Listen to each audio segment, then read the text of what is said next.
मुंबईमधून एक मोठी बातमी आपल्या समोर येते आहे। मान्सून आला, केरळ आणि ईशान्य भारतात एकत्रच वर्दी। हवामान विभागाची माहिती। अंगाची लाहीलाही करणाऱ्या उन्हानं बरेच जण त्रस्त झाले आहेत। आता प्रत्येकजण जातकाप्रमाणे मान्सूनची वाट पाहत आहे, पण आता तुमची प्रतीक्षा संपलेली आहे।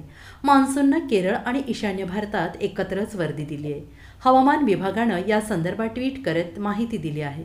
नैऋत्य मोसमी मान्सूननं केरळमध्ये प्रवेश केला आणि त्याचप्रमाणे ईशान्य भारताच्याही बहुतांश भागात मान्सूननं प्रवेश केला आहे, अशी माहिती हवामान विभागानं ट्विट करत दिली आहे। गेल्या काही दिवसांपासून मोसमी वाऱ्याचा वेग काहीसा मंदावला होता।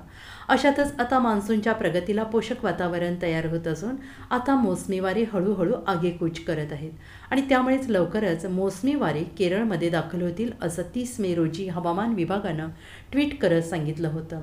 अखेर मान्सूनच्या आगमनाची प्रतीक्षा संपलेली असून मान्सून केरळ आणि त्यासोबतच ईशान्य भारतात दाखल झाला असल्याची माहिती हवामान विभागाकडून देण्यात आली आहे। तसेच येत्या 10 जूनपर्यंत मान्सून राज्यात दाखल होणार असल्याचंही सांगितलं जात आहे। यावेळी मान्सून वेळेआधी केरळमध्ये पोहोचल्याचं हवामान खात्यानं म्हटलेलं आहे आणि त्यामुळे केरळमध्ये जोरदार वाऱ्यासह मुसळधार पाऊस पडत आहे।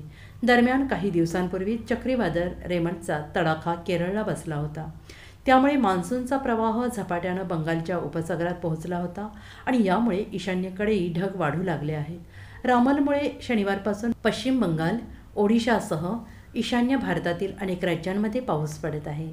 Bureau report, SBN Marathi, Mumbai.